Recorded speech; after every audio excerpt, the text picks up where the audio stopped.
7ನೇ ವರ್ಷ, ಕೆಲವು 6 ವರ್ಷಕ್ಕೆ ಮೆಚೂರ್ಡ್ ಆಗಿ ಬಿಡ್ತಾರೆ. ಯಾಕೆ ಹೇಳಿ? ಅವ್ರ ಹಾರ್ಮೋನ್ಸ್ ಇಂಬ್ಯಾಲೆನ್ಸ್ ಇಂದ ಆಗುವಂತದ್ದು. ಅವು ನೋಡುವುದೆಲ್ಲ ದೊಡ್ಡ ದೊಡ್ಡ ಬ್ಯಾಡದಿದ್ದೆಲ್ಲ ನೋಡಿರ್ತಾರೆ.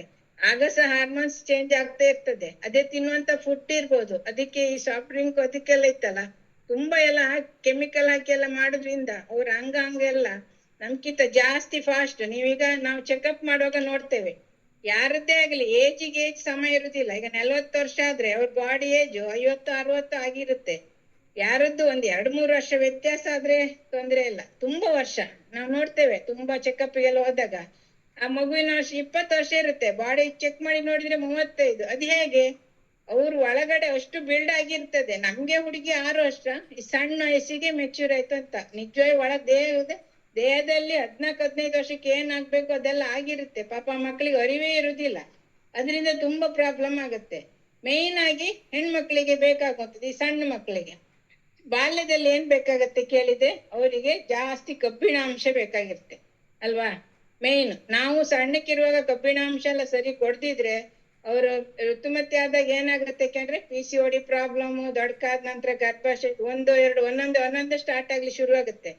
ಕೆಲವರು ಸಣ್ಣ ಮಕ್ಕಳಿಗೆ ಎಂತ ಮಾಡ್ತಾರೆ, ಸ್ವಲ್ಪ ದುಡ್ಡಿದೆ ಡೆಪಾಸಿಟ್ ಇಡುವ, ಮಕ್ಕಳಿಗೆ ನೆಕ್ಸ್ಟ್ ಬೇಕಾಗತ್ತೆ ಅಂತ ಹೆಚ್ಚಿನವರು 100ಕ್ಕೆ 80% ಜನ ದುಡ್ಡನ್ನ ಇಡ್ತಾರೆ ಅಲ್ವಾ? ಆದ್ರೆ ನಾನೊಂದು ಸೀಕ್ರೆಟ್ ಹೇಳ್ತದೆ, ನಾನ್ ಕಂಡುಕೊಂಡಂತ ಸೀಕ್ರೆಟ್, ನಿಮ್ಗೆ ಹೇಗೆ ಅನ್ಸುತ್ತೋ ಗೊತ್ತಿಲ್ಲ. ಮಕ್ಕಳಿಗೆ ದುಡ್ಡಿಗಿಂತ ಅದೇ ದುಡ್ಡಲ್ಲಿ ಕ್ವಾಲಿಟಿ ಪ್ರಾಡಕ್ಟ್ ಅನ್ನ ಮಕ್ಕಳಿಗೆ ಕೊಡಿ, ಆಹಾರ ಕೊಡಿ, ಒಳ್ಳೆ ಆಹಾರ, ಅವ್ರು ಇರುವಂತ ಸ್ಥಳ ಸ್ವಚ್ಛವಾಗಿರುವಂತಹದ್ದು ಪ್ಲೇಸ್, ಅದೆಲ್ಲ ಒಂಚು ಕ್ಲೀನ್ ಮಾಡ್ಕೊಂಡು ಆ ಹಣವನ್ನ ಮಕ್ಕಳಿಗೆ ಆರೋಗ್ಯಕ್ಕೆ ಹಾಕಿದ್ರೆ ಅದು ನೀವು ಡೆಪಾಸಿಟ್ ಮಾಡೋದಕ್ಕಿಂತ ಡಬಲ್ ತ್ರಿಬಲ್ ಆಗಿ ಬರುತ್ತೆ. ಯಾಕೆಂದ್ರೆ ಇಲ್ಲಾದ್ರೆ ನೀವು ದುಡ್ಡೆಲ್ಲ ಕೂಡಿ ಇಡುದು. ಈಗ ನಾನು ಕೆಲವು ನೋಡ್ತಿದ್ದೆ, ಕೆಲವರು ಇದು ಕಿಡ್ಸ್ ಡ್ರಿಂಕ್ಸ್ ತೋರಿಸಿದ ತಕ್ಷಣ 1,000ನ ಹೆಚ್ಚಾಯ್ತು ಅಂತಾರೆ. ಅದೇ ತಿಂಗಳಿಗೆ 4 ಸಲ ಡಾಕ್ಟರ್ ಹತ್ರ ಹೋಗಿ 5-6 ಸಾವಿರ ಖರ್ಚು ಮಾಡಿ ಬರ್ತಾರೆ. ಅದು ಅವ್ರಿಗೆ ಲೆಕ್ಕಕ್ಕಿರುದಿಲ್ಲ. ಇದು 1,000 ದೊಡ್ಡಕ್ಕಾಗಿ ಕಾಣುತ್ತೆ.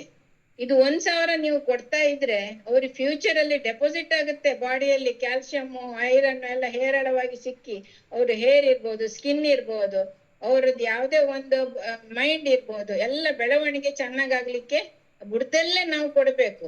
ಈಗ 20 ವರ್ಷದ ಒಳಗೆ ನೀವು ಮಕ್ಕಳಿಗೆ ಏನು ನೀವು ಪೋಷಕಾಂಶ ಅಂತ ಕೊಡ್ತಿರೋ ಅದು ಕರೆಕ್ಟ್ ಆಗಿ ಕೊಟ್ರೆ ಅವ್ರು ಈಗ ನಮ್ ತರ 40 ಆದ ನಂತರ ಕಾಲ್ ನೋವು, ಕೈ ನೋವು, ಸೊಂಟ ನೋವು, ಒಂದೊಂದೇ ಪ್ರಾಬ್ಲಮ್ ಕೊಂಡು ತೋರುದಿಲ್ಲ, ಆತರ ಎಲ್ಲ ಬರುದಿಲ್ಲ. ಯಾಕೆಂದ್ರೆ ಫುಡ್ ಕರೆಕ್ಟ್ ಆಗಿ ಸಣ್ಣಗಿರುವಾಗ್ಲೇ ಕೊಡ್ಬೇಕು. 20 ವರ್ಷ ಮೇಲಾದ್ರೆ ಅಬ್ಸರ್ವೇಷನ್ ಬಾಡಿ ಹೀರುವಿಕೆ ಕಡಿಮೆ ಆಗ್ತಾ ಬರ್ತದೆ.